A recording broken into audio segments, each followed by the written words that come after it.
محبت سے گھائل کیا آپ نے،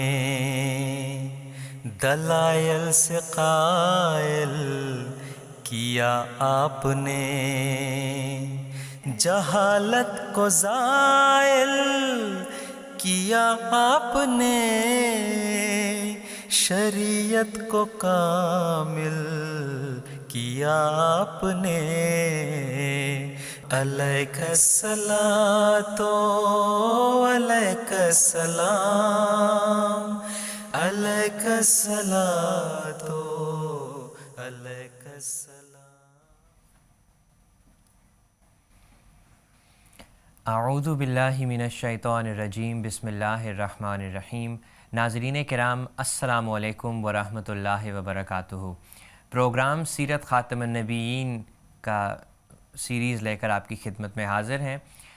اس پروگرام میں ہم حضرت صلی اللہ علیہ وآلہ وسلم، حضرت محمد مصطفیٰ صلی اللہ علیہ وسلم، ہمارے پیارے آقا، آپ کے اسوہ حسنہ کے بارے میں بات کرتے ہیں،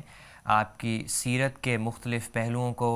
اجاگر کرنے کی کوشش کرتے ہیں، آپ کی پاکیزہ زندگی کے مختلف پہلو لے کر آپ کی خدمت میں حاضر ہوتے ہیں، اور ان چیزوں کو اس لیے بیان کرتے ہیں تاکہ یاد دہانی ہو جائے۔ بعض باتیں ایسی ہوتی ہیں جو نظر سے اوجھل ہو جاتی ہیں، یہ ہوتی ہیں یا ہم بھول جاتے ہیں،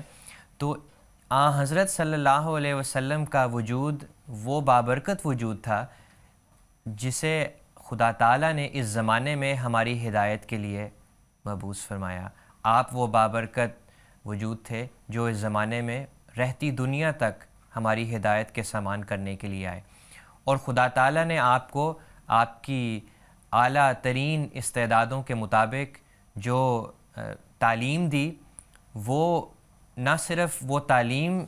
کامل تھی، وہ تعلیم تو کامل تھی ہی، لیکن آپ کا جو نمونہ تھا وہ بھی کامل تھا۔ آپ انسان کامل تھے، اور جو تعلیم خدا تعالیٰ نے آپ کو عطا کی، جس نے ہماری ہدایت کا سامان مہیا کرنا تھا،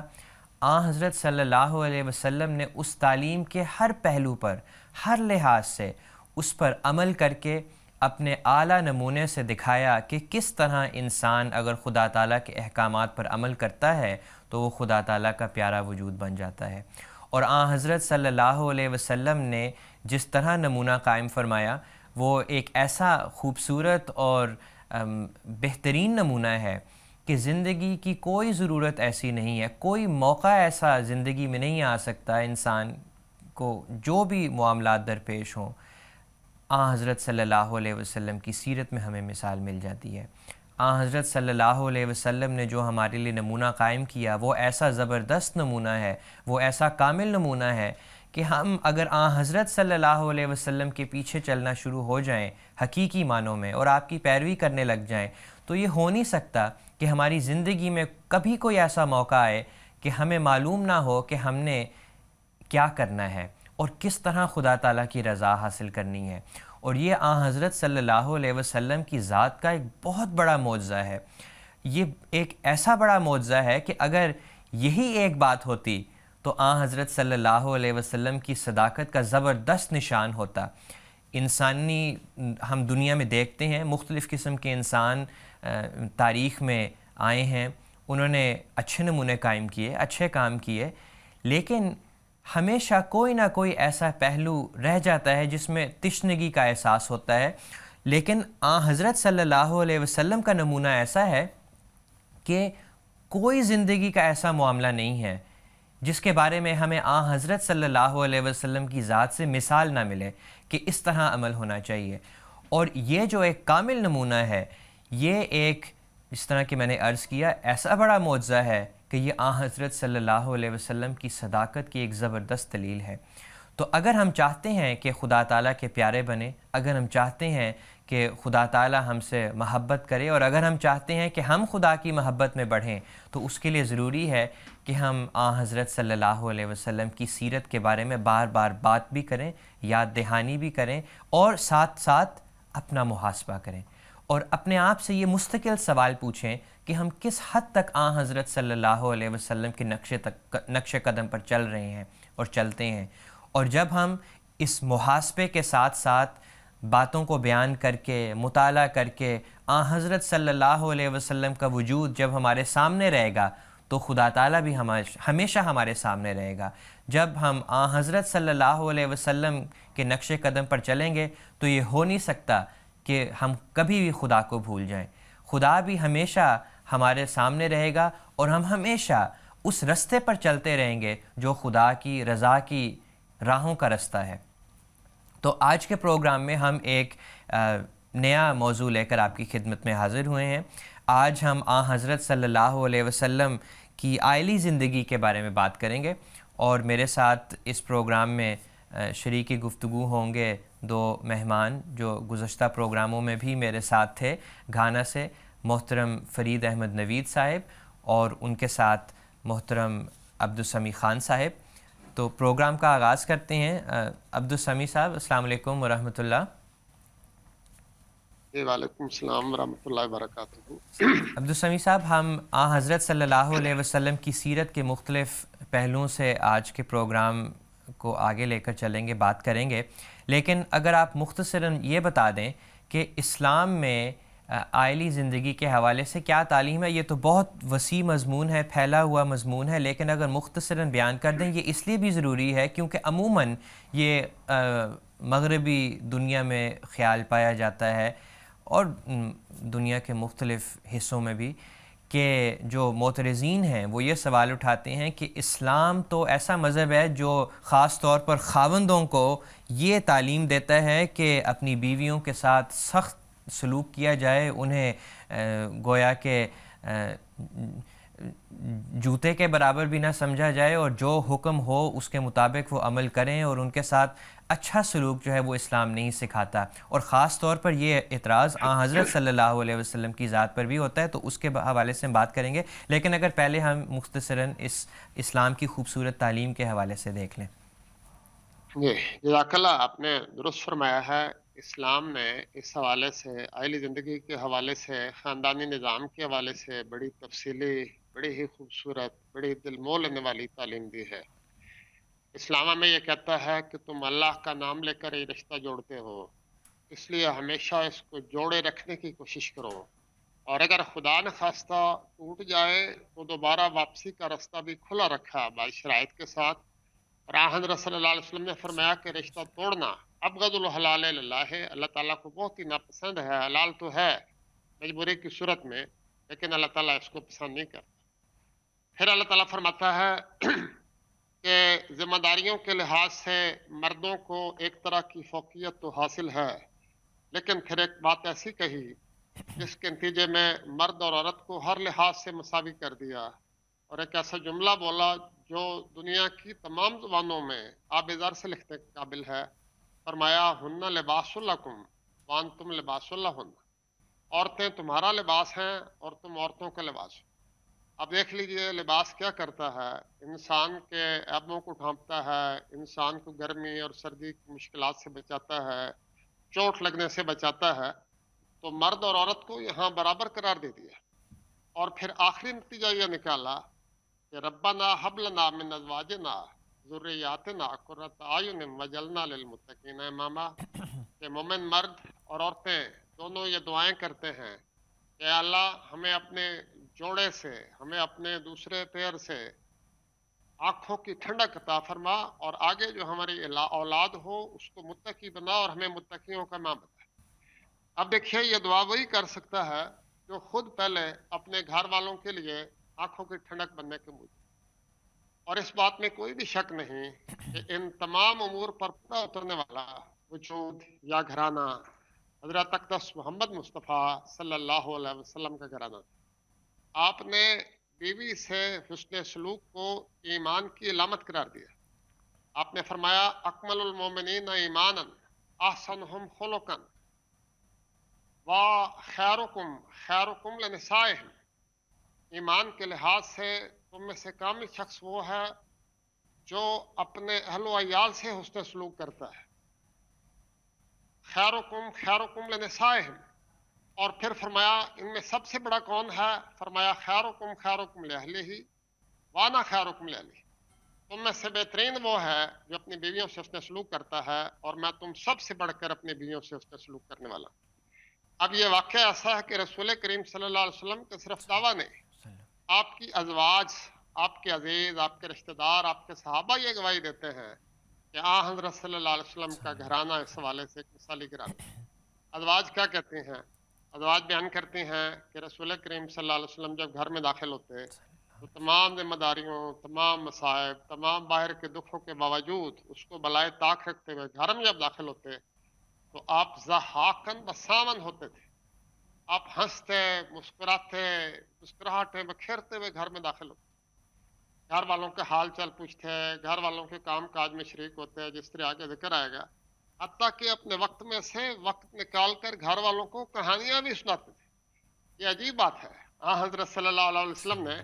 متعدد مواقع پر گھر والوں کو کہانیاں بھی سنائی ہیں۔ آپ نے ازواج کے متعلق جو لفظ استعمال کیا، قواریر، یعنی یہ تو آپ گینے ہیں، شیشے کے ٹکڑے ہیں۔ ایک سفر میں عورتیں سوار تھیں اونٹ کے اوپر، تو ایک اونٹ چلانے والا بہت تیز رفتاری سے اونٹوں کو چلا رہا تھا، تو حضرت صلی اللہ علیہ وسلم نے اسے فرمایا یا انجشو، قواریر، یہ تو آپ گینے ہیں، انجشا اس کا نام تھا، ان کو آہستہ آہستہ چلاؤ، کسی کو چوٹ نہ لگے۔ اس بات کو میں اختتام کرتا ہوں اس واقعے پہ کہ حضرت صلی اللہ علیہ وسلم تو اپنے گھر والوں کے دوست تھے، اور کیسے بے تکلفی کے معاملات تھے۔ ایک دفعہ حضرت ابوبکر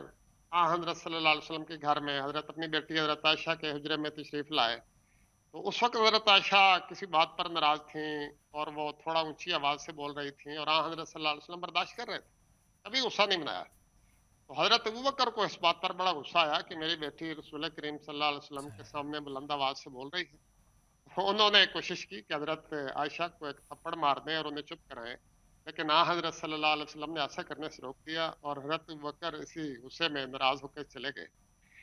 تو حضرت صلی اللہ علیہ وسلم نے حضرت عائشہ سے فرمایا، عائشہ دیکھا آج میں نے تمہیں تمہارے باپ کی مار سے کیسا بچایا ہے، اور ان کے ساتھ لاڈ پیار کرنے لگے۔ چند دنوں کے بعد پھر حضرت ابوبکر تشریف لائے، وہاں حضرت صلی اللہ علیہ وسلم اور حضرت عائشہ نہایت خوشگوار موڈ میں باتیں کر رہے تھے، تو وہ سمجھ گئے کہ یہ کوئی لڑائی نہیں تھی، یہ عورت کا حق ہے جو رسول کریم صلی اللہ علیہ وسلم نے حضرت عائشہ کو دیا ہے۔ تو عرض کرنے لگے، یا رسول اللہ، مجھے اپنی صلح میں بھی اسی طرح شریک کر لیں جس طرح ہمیں لڑائی میں شریک۔ حضرت صلی اللہ علیہ وسلم بہت خوش ہوئے اور فرمایا، آؤ آؤ، ہم نے تمہیں اپنی صلح میں بھی شریک کیا، لڑائی میں بھی شریک کیا۔ یہ تھا ہمارے آقا محمد مصطفیٰ صلی اللہ علیہ وسلم کا ایک مختصر سا نمونہ جو آپ کے ازواج کے بارے میں تھا۔ اس لیے تو ازواج آپ پر ہمیشہ جان و دل سے قربان ہونے کو تیار رہتے۔ جزاک اللہ عبدالسمیع صاحب۔ فرید صاحب، حضرت صلی اللہ علیہ وسلم کی پہلی شادی حضرت خدیجہ سے ہوئی جوانی کی عمر میں۔ یہ ایک بہت ہی خوبصورت رشتہ تھا، اور جب اس کے حوالے سے ہم واقعات پڑھتے ہیں تو یہ ایک مثالی جوڑا تھا یقیناً۔ تو اس بارے میں بتائیں کہ کس طرح حضرت خدیجہ کا حضرت صلی اللہ علیہ وسلم کے ساتھ پیار، حضرت صلی اللہ علیہ وسلم کی محبت حضرت خدیجہ کے لیے، اور ان دونوں کا آپس میں جو گھر کے معاملات تھے کس طرح کے تھے، اس بارے میں یقیناً حضرت صلی اللہ علیہ وسلم کی پاک سیرت کے حوالے سے ہمیں بہت بڑی ایک گواہی ملتی ہے جو آپ کی پہلی شادی میں آپ کا نمونہ رہا ہے۔ اور انشاءاللہ اگلی ہم حضرت عائشہ کے حوالے سے بھی بات کریں گے، دوسری ازواج کے حوالے سے بھی بات کریں گے، لیکن اس بارے میں اگر آپ پہلے بتا دیں۔ جی، بسم اللہ الرحمن الرحیم۔ ایسا بہت شکریہ، جیسا کہ مکرم عبدالسمیع خان صاحب نے تفصیل سے اسلامی تعلیمات پر حضرت صلی اللہ علیہ وسلم کے نمونے کے بارے میں بیان کیا۔ دراصل انسان کے اخلاق کو جانچنے کے لیے دو ہی پیمانے بنائے جا سکتے ہیں، کیونکہ انسان کے دو بنیادی رخ ہوا کرتے ہیں، دو بنیادی پہلو ہوا کرتے ہیں۔ ایک یہ کہ وہ معاشرے میں عام لوگوں کے ساتھ گھر سے باہر کیسا سلوک کرتا ہے،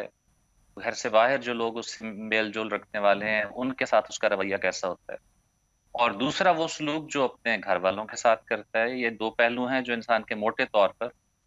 دو کیٹیگریز بیان کی جا سکتی ہیں، دو رخ بیان کیے جا سکتے ہیں۔ اور اس میں یہ عجیب بات ہے کہ حضرت صلی اللہ علیہ وسلم ان دونوں پہلوؤں کے اعتبار سے ہمیں نمایاں توازن رکھنے والے شخصیت کے طور پر ہمارے سامنے آتے ہیں۔ خیرکم لأہلہ ابھی یہ حدیث بیان کی ابو سمیع خان صاحب نے. لیکن یہ بھی ایک حقیقت ہے کہ بہت سے لوگ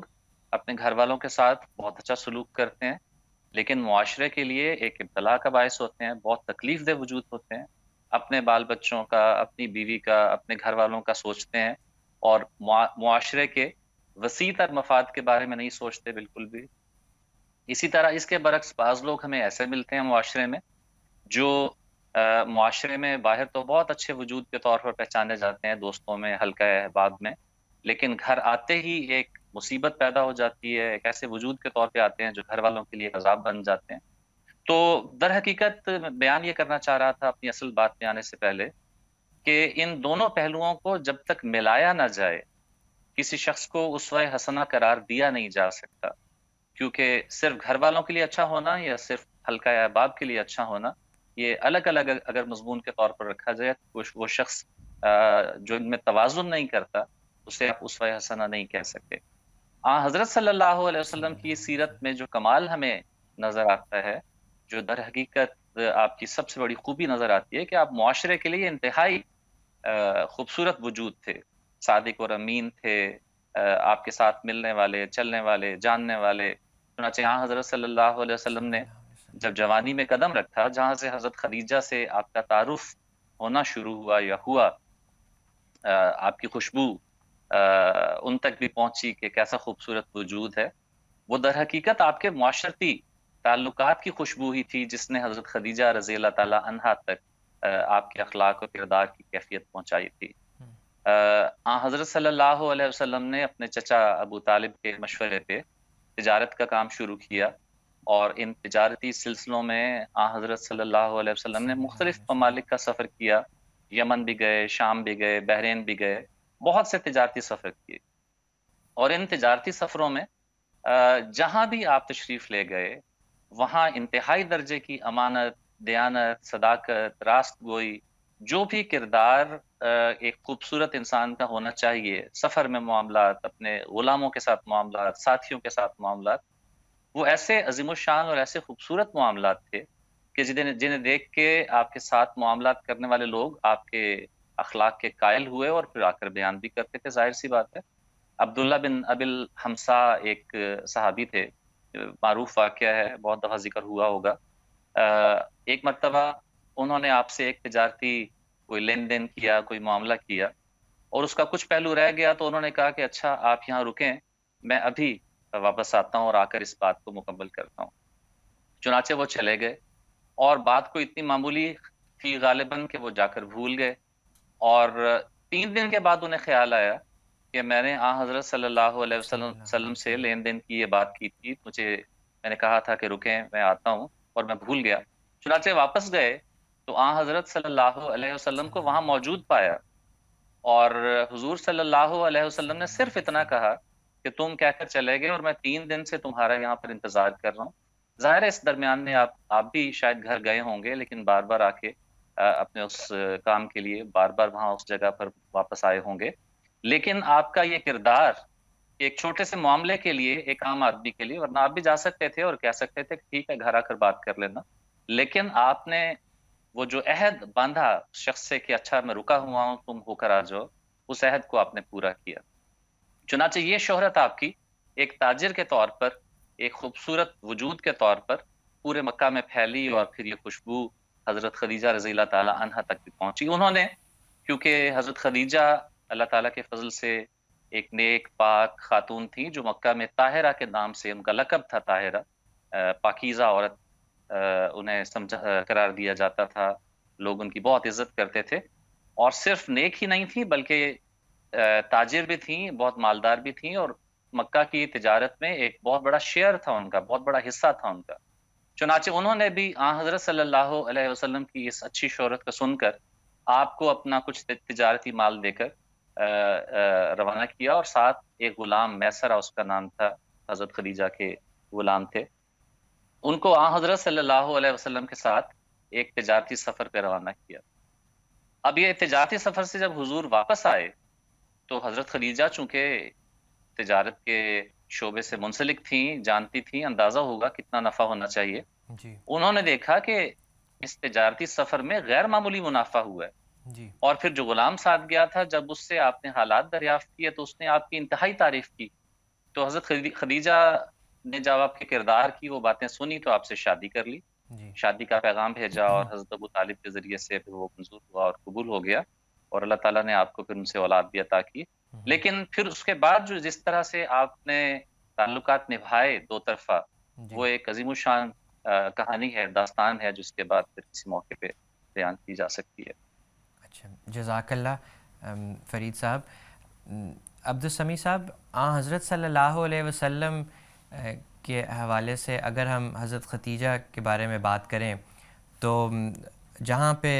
فرید صاحب نے ختم کیا وہیں سے جاری رکھتے ہیں. حضرت صلی اللہ علیہ وسلم کے کیسے تعلقات تھے شادی کے بعد حضرت ختیجہ کے ساتھ؟ اس بارے میں کچھ تفصیل بتا دیں. یہ حضرت خدیجہ رضی اللہ تعالیٰ عنہ تو حضرت صلی اللہ علیہ وسلم کے اخلاق پر فدا تھی، اخلاق سے متاثر ہو کر یہ شادی کی تھی. اور آپ نے شادی کے بعد اپنے تمام اموال، اپنے تمام غلام، اپنی تمام دولت رسول کریم صلی اللہ علیہ وسلم کی خدمت میں سپرد کر دی، اور رسول اللہ نے وہ سارے اموال خدا کی راہ میں پیش کر دیے، اور خدیجہ کے دل پر یقیناً اس کا بہت زیادہ اثر ہوا ہوگا. اس کے بعد ذکر آتا ہے کہ حضرت صلی اللہ علیہ وسلم ہر معاملے میں ان کا خیال رکھتے تھے، اور وہ اتنی گرویدہ تھیں آپ کی کہ جب شب ابی طالب میں معصور ہوئے تو حضرت خدیجہ رضی اللہ تعالیٰ عنہ وہاں بھی آپ کے ساتھ گئیں اور دکھ اٹھاتی رہیں. اور اسی عرصے میں رسول کریم صلی اللہ علیہ وسلم کے چچا حضرت ابو طالب نکلتے ہی باہر بی بی طالب سے، اور حضرت خدیجہ کی وفات ہوئی. حضرت خدیجہ کے احسانات کا اور حضرت خدیجہ کے پاک کردار کے وہ رسول کریم صلی اللہ علیہ وسلم ہمیشہ یاد رکھتے تھے. بلکہ ذکر آتا ہے کہ حضرت خدیجہ کی بہن حالہ کبھی کبھی ملنے آتی تھیں تو رسول کریم صلی اللہ علیہ وسلم ان کی آواز پہچان کر کھڑے ہو جاتے اور فرماتے میری خدیجہ آ گئی ہے، اور حالہ کے لیے آپ اپنی چادر بچھاتے، ان کو بٹھاتے، ان کو تحفے طائف دے کر بھیجتے، بعض اوقات قربانی کرتے تو حضرت خدیجہ کی سہیلیوں کو بھی یاد رکھتے. اور بعض اوقات جب دوسرے لوگ یا بعض ازواج نے بھی ذکر کیا کہ یا رسول اللہ آپ اس کا بہت ذکر کرتے ہیں، تو آپ کی آنکھیں بھر آ جاتی ہیں اور آپ درد بھری آواز سے فرماتے ہیں خدیجہ وہ عورت تھی جس نے اس وقت میرا ساتھ دیا جب ساری دنیا میرے مخالف تھی. اس نے اس وقت مجھے مال دیے جب میں بالکل بے حیثیت تھا، میرے پاس کوئی مال نہیں تھا. اس نے میری خاطر بہت دکھ اٹھائے، بہت قربانیاں کی، اور اللہ نے مجھے خبر دی ہے کہ خدیجہ جنت میں تیری ساتھی ہوگی. چنانچہ ایک دفعہ حضرت جبریل علیہ الصلوۃ والسلام تشریف لائے اور انہوں نے رسول کریم صلی اللہ علیہ وسلم سے فرمایا کہ خدیجہ کو میرا سلام کہو، کائنات کا خدا انہیں سلام کہتا ہے. حضرت خدیجہ تو دیکھ نہیں رہی تھی جبریل کو، حضرت خدیجہ نے کہا کہ میری طرف سے وعلیکم السلام کہتے. یہ حضرت خدیجہ رضی اللہ تعالیٰ عنہ کا عظیم الشان مقام تھا، اور رسول کریم صلی اللہ علیہ وسلم کے ان کے ساتھ نہایت پاک اخلاق تھے. رسول کریم نے انہیں کبھی فراموش نہیں کیا، آخر وقت تک انہیں یاد رکھتے رہے. ان کی کریمانہ یادیں آپ کے دل میں ہمیشہ زندہ رہی ہیں، باوجود اس کے بعد میں اللہ تعالیٰ نے آپ کو بہت ساری بیویاں عطا کی، جوان بھی عطا کی، بیوہ بھی عطا کی، قربانیاں کرنے والے بھی، لیکن خدیجہ کو کبھی فراموش نہیں. جی عبدالسمیع صاحب، جزاک اللہ. فرید صاحب، حضرت صلی اللہ علیہ وسلم کی زندگی میں اگر ہم دیکھیں تو آپ گھر کے کاموں میں بھی اپنی ازواج کی مدد کیا کرتے تھے، کوئی آر محسوس نہیں کرتے تھے، تو اس بارے میں کچھ ہمیں بتائیں. اس بارے میں حضرت عائشہ رضی اللہ تعالیٰ عنہ کی ایک مشہور روایت ہے. آپ کہتی ہیں کہ حضرت صلی اللہ علیہ وسلم گھریلو کام کاج کو بھی اتنا ہی اہم سمجھتے تھے جتنا کسی اور کام کو. اس سے سمجھ میں آ جاتا ہے کہ گھریلو کام کو آپ نے کبھی یہ خیال نہیں کیا، جیسے کہ بسا اوقات بہت سی عورتوں کو بھی یہ شکایت ہوتی ہے کہ ہم گھر کا کام کرتے ہیں اور ہمارے کام کو کام نہیں سمجھا جاتا. لیکن حضرت صلی اللہ علیہ وسلم نے ان کے لیے بھی ایک نمونہ پیچھے چھوڑا اور فرمایا کہ گھر کا کام بھی اتنا ہی اہم ہے جتنا باہر جا کے کوئی کام کرنا، کیونکہ گھر میں اپنے گھر والوں کی خدمت کرنا بھی ایک بہت ضروری امر ہے.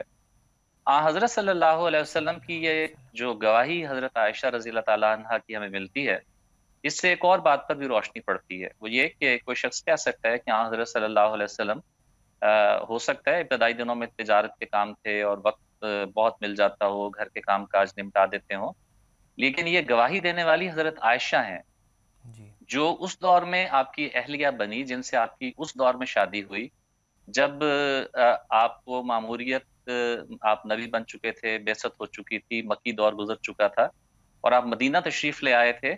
اور آپ پہ انتہائی بوجھ تھا کاموں کا، انتہائی مامور الاوقات تھے آپ. وفود بھی آتے تھے، صحابہ سے ملاقاتیں بھی جاری رہتی تھیں، دشمنوں کی کاروائیاں، جنگیں، محاصرے بھی ہوتے تھے، یہود کی سازشیں اطراف میں جاری تھیں بہت سی، پھر اپنی نمازوں کی، فرض نمازوں کی حفاظت کرنا، اپنے نوافل کی حفاظت کرنا. قرآن کریم اس کا نقشہ ان الفاظ میں کھینچتا ہے حضرت صلی اللہ علیہ وسلم کی مصروفیت کا کہ ان لک فی النہار سبحا طویلا، کہ اے محمد تیرے لیے دن میں تو کاموں کا ایک نا ختم ہونے والا سلسلہ ہمیشہ جاری رہتا ہے، لیکن اس کے باوجود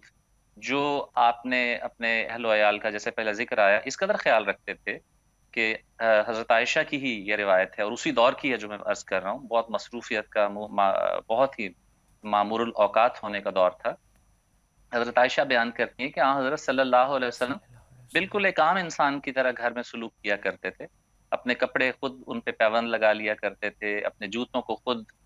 جوڑ لیا کرتے تھے، بکریوں کو سنبھال لیا کرتے تھے، ان کا دودھ نکال لیا کرتے تھے، اونٹ جو تھے ان کی دیکھ بھال کر لیا کرتے تھے. پانی کے ڈول، اس زمانے میں چمڑے کے ڈول استعمال ہوتے تھے پانی بھرنے کے لیے، وہ خود مرمت کر لیا کرتے تھے. اگر کبھی دیر سے گھر آتے تو کھانا خود نکال لیا کرتے تھے، خود دیکھ لیا کرتے تھے گھر میں کھانے کی کوئی چیز ہے یا نہیں. بیماری میں اپنی بیویوں کی تیمارداری کیا کرتے تھے اور ان کا خیال رکھا کرتے تھے. ان کے لیے ہمدرد تیماردار کے طور پر سامنے آتے تھے. سیر و تفریح پر انہیں ساتھ لے کے جاتے تھے، سفروں میں ساتھ لے کر جاتے تھے، کھیل کود میں ان کے ساتھ شامل ہوتے تھے. عید اور تہوار جو آیا کرتے تھے، اب عید آنے والی ہے، ان میں اپنی بیویوں کے ساتھ شامل ہوا کرتے تھے. تو یہ حضرت صلی اللہ علیہ وسلم کے کامل نمونے ہیں کہ یہ نہیں کہ آپ نے کبھی یہ کہا ہو کہ میری بہت زیادہ مصروفیت ہے جس کی وجہ سے میں اپنی بیویوں کو وقت نہیں دے سکتا. وہی توازن کی بات جہاں سے ہم نے آغاز کیا تھا، آپ نے عظیم الشان توازن کا مظاہرہ کر کے اپنا اسوہ حسنہ ہم سب کے لیے پیچھے چھوڑا ہے. فرید صاحب، عبدالسمیع صاحب، جزاکم اللہ تعالی احسن الجزا، شکریہ بہت بہت. انشاءاللہ ہم اگلے پروگراموں میں پھر آپ کی خدمت میں بعض باتیں لے کر حاضر ہوں گے. حضرت صلی اللہ علیہ وسلم کی آئلی زندگی آپ کی سیرت کے دیگر تمام پہلوؤں کی طرح ایک نہ ختم ہونے والی داستان ہے. یہ تو ہم نے چند باتیں بیان کی تھیں، انشاءاللہ پھر کسی موقع پر باقی باتیں بھی بیان کریں گے. باتیں تو بہت ہیں لیکن اب پروگرام کا وقت ختم ہو گیا ہے. اگلے پروگرام تک کے لیے اجازت چاہتے ہیں. السلام علیکم ورحمۃ اللہ وبرکاتہ. محبت سے گھائل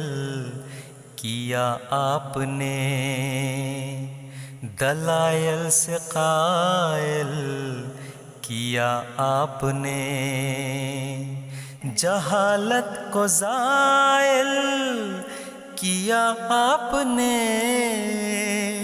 شریعت کو کامل کیا آپ نے. علیک الصلاۃ